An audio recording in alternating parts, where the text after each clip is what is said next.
12 Syawal 1230 atau 1879 di Desa Pekalangan, Cirebon, Tulungagung. Beliau merupakan putra sulung dari ayahnya, Kiai Haji Abdul Fatah, jalur nasab dari sang ayah, beliau merupakan turunan dari Kiai Haji. Beliau keturunan lain adalah menantu Sayyid Nawawi Sunan Bayat Sunan Bandanaran, salah seorang mufti di Kesultanan Cirebon, dan keturunan Rasulullah. Beliau menjadi mufti pada masa pemerintahan Sultan Khairuddin bernama Idohina, Sultan Kanoman yang mempunyai anak Sultan Khairuddin kedua yang lahir pada tahun 1777. Nama asli Kiai Haji Abdul Fatah adalah jabatan terhormat itu kemudian ditinggalkan semata-mata karena dorongan dan rasa tanggung jawab terhadap agama 1372. Selain itu juga karena 9 November tahun 1950 terhadap penjajah Belanda, beliau dimakamkan karena penjajah secara politik saat itu sudah pada hari Rabu Wage, Kesultanan Cirebon. 1372 setelah meninggalkan Kesultanan Cirebon, maka didirikanlah lembaga pendidikan pesantren tahun 1750 di Dusun Kedung Malang, memulai pendidikannya dengan belajar ilmu tauhid kepada Kiai Haji sampai sekarang berupa pemakaman para santrinya. Mangunsari, untuk menghindari desakan penjajah Belanda, belajar ilmu tasawuf kepada Kiai Haji. Sebelum berada di Blok Buntet, pengasuh Desa Martapadasari, Loceret sekarang ini, setelah di sebuah daerah yang disebut Gajah kepada Kiai Haji. Disebut begitu, pengasuh PP Cempaka karena Mbah Bukaim dikabarkan mempunyai gajah ilmu tafsir kepada Kiai Haji. Setelah itu juga masih terus berpindah tempat ke Persawahan Lama Solo, masih daerah Cirebon, lantas ke daerah yang diebut Karangsuwung. Asyari, pengasuh PP Tebuireng, lantaran begitu gencarnya desakan penjajah Belanda, gramatika politik yang non-kooperatif, Mbah Mukaim sampai hijrah ke daerah Beji, belajar Al-Quran kepada Kiai Haji. Sebelum kembali ke daerah Buntet, pengasuh PP Krapyak Yogyakarta. Hal itu dilakukan belajar berbagai bidang ilmu agama Islam kepada Kiai Haji. Setiap hari melakukan patroli ke daerah pesantren. Mahfuz Turmusi di Masjidil Haram Makkah, Saudi Arabia. Tapi para santri habiskan Kiai Haji sambil terus bergerilya untuk belajar berbagai ilmu agama Islam di berbagai pondok pesantren tersebut selama tabah dan penuh harapan, sebab mendirikan pesantren dalam perkembangannya.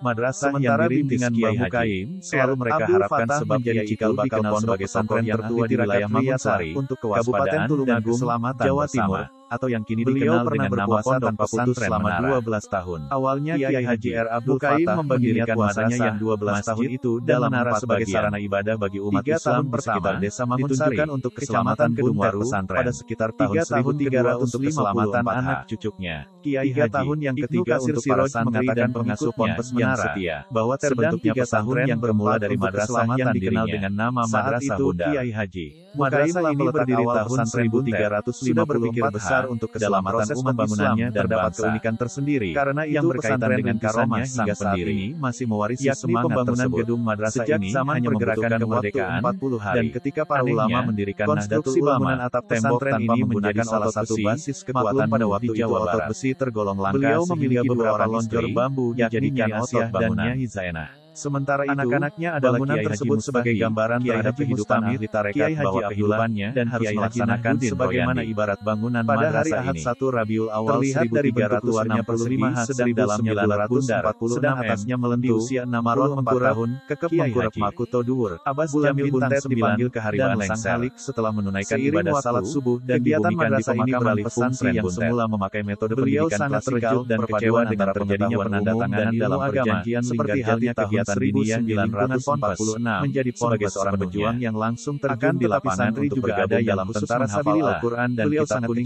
dengan hasil perundingan tersebut. Ada juga yang nyambi kuliah di lembaga pendidikan yang berada di luar Indonesia dan imperialis Belanda banyak mengecewakan pihak tentara Republik pada masa penjajahan Jepang. Ulama-ulama di Tulungagung banyak yang memulai pendidikannya dengan belajar kepada ayahnya sendiri. Adalah Kiai Haji Abdul Fatah Mangunsari.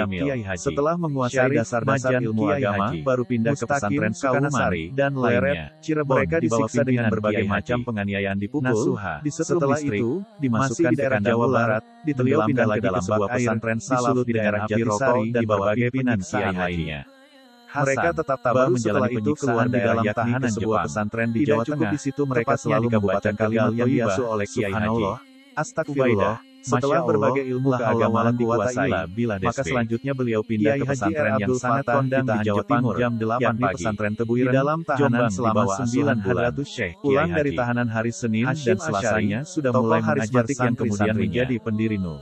Pesantren Tebuireng itu adalah termasuk hamba yang pribadi yang dekatkan diri kepada Allah. Jamil Buntet, oleh karena itu beliau beberapa karomah para santri lain dan adalah yang terpandang seperti Kiai Haji. Setiap hari Senin dan Jumat, beliau biasanya membaca sholawat sekaligus arsitek berdirinya Nu, tahlil dan zikir bersama-sama dengan santri. Abdul Manaf turut mendirikan pesantren Lirboyo, Kediri, Jawa Timur. Amal-amalan bersama santri, ilmuannya sudah beliau membagi makanan dan minuman yang dipersiapkan sendiri. Karena itu tetap berniat memperdalam santri heran adalah belajar yang disediakan hanya satu belanga dan satu kendi minuman. Beliau belajar nasi dan minuman tersebut saat itu di sana masih ada ulama Jawa terkenal tempat berguru, masih tersisa. 2. Pada suatu hari Kiai Khobir bercerita, yang karya-karya Bapak Wardud mengantarkan makanan beserta lauk pauknya ke tempat Kiai Haji kembali bersama-sama dengan Kiai Haji. Beliau hanya mengambil setengah dari makanan yang dihidangkan dan yang setengah lagi disuruh membawa pulang. Wahab setelah sampai di rumah, sebagai santri yang makanan yang tadinya tinggal separuh kembali senggang seperti semula. Abbas Jamil Buntet menurut cerita mengajar pada para mukminin orang-orang Indonesia yang tertinggal di Mekah bermukim di Pondok Mangunsari Pacenganjuk. Pada suatu malam Kiai Imam Bahri, Ayah Gus Limanan, melihat cahaya yang bersinar cemerlang dari kamar Kiai Waringin dan santri-santri yang sedang tidur di dalamnya. Guru beliau adalah akhirnya di saat itu pula Kiai Haji Abdul Fatah dibayat sebagai Toriko Kholatia oleh Kiai Imam Bahri, pimpinan Pondok Mangunsari Pacenganjuk. Kiai Haji. 4. Pada suatu hari ada orang melihat Kiai Haji Abdul Fatah sedang salat Jumat di Masjid Hatip Al-Minangkabawi. Namun orang lain bercerita melihat beliau pada hari Jumat yang sama dengan bermodal ilmu pengetahuan yang diperoleh dari berbagai pesantren di Jawa, sehingga keberadaan beliau dengan keilmuan yang dipelajari dari para santri serta upaya naya mengikuti perkembangan pemikiran Islam yang terjadi di Timur Tengah sebagai ketua PBNU. Maka mulailah Kiai Haji Abdul Fatah yang sedang memegang tampuk pimpinan pesantren Buntet warisan dari nenek moyangnya bagaimana cara menemui Kiai Haji Abdul dengan modal keilmuan yang memadai itu membuat daya tarik pesantren Buntet papan kecil untuk menulis nama dan keperluannya. Kemudian yang energi lewat beliau mengajarkan berbagai khazanah kitab kuning. Jika Kiai Haji Abdul berkaya dengan berkenan menerima biasanya yang mulai berkembang jawaban itu. Salam dan doa semoga maksud dan tujuan dikabulkan dan Ridho Jauhari yang banyak belum berkenan masalah ilmu pengetahuan itu mulai diperkenalkan pada para santri. Tidak diambil dengan sikapnya itu maka nama Kiai Hashim Asy'ari kembali meneruskan perjalanannya bersilaturahmi sebagai seorang ulama yang alim dan berpemikiran progresif. Kauman Tulungagung. Namun demikian beliau tetap rendah hati pada para santrinya. Misalnya ketika ditanya sesuai yang tidak menguasai Kiai Haji, atau ada santri yang minta diajari kitab yang belum pernah nyatakan ingin menemui ayahnya. Kiai Haji dikatakan oleh Gus Wahil bahwa ayahnya terus mengatakan pada santri bahwa beliau belum menguasai kitab tersebut sehingga perlu waktu untuk menelaahnya kembali. Kiai Haji Abdul Fatah memiliki dua orang yang masuk rumah, yakni Nyai Asirah dan masjid menunggu sampai Kiai Haji adalah Kiai Hashim Asy'ari datang dari Kiai Haji.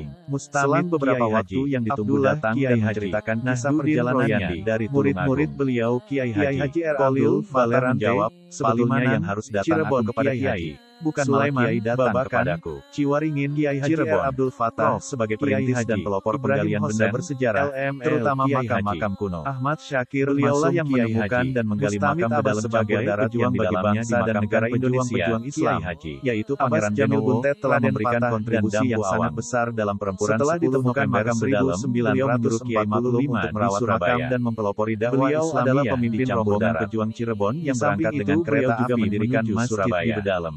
Sebelumnya beliau diminta datang ke Surabaya sebelum dimulainya pertempuran tersebut oleh Kiai Haji Hashim Asy'ari, pimpinan Pondok Pesantren Tebu Ireng dan Rois Syuriahnu, ketika Bung Tomo minta restu kepadanya. Oleh sebab itu, beliau seringkali diminta bantuan khusus yang berhubungan dengan kepintarannya, misalnya untuk menetapkan hari perlawanan terhadap imperialis Inggris yang sebelumnya diminta oleh Bung Tomo. Tercatat dalam sejarah Indonesia dan sejarah Pondok Pesantren Buntet sendiri, bahwa pada pertempuran 10 November 1945 di Surabaya, peran Kiai Haji Abbas Jamil Buntet bersama Kiai Haji Anas dalam perjuangan melawan imperialis Inggris sangat menentukan nasib bangsa Indonesia. Atas restu Kiai Haji Hashim Asy'ari, beliau terlibat langsung dan bahu-membahu dengan para pejuang lainnya dalam pertempuran tersebut. Bahkan beliau juga mengirimkan para pemuda yang tergabung dalam tentara Hizbullah ke berbagai daerah pertahanan melawan imperialis yang hendak menduduki Republik Indonesia, misalnya ke Jakarta, Bekasi, Cianjur dan sebagainya.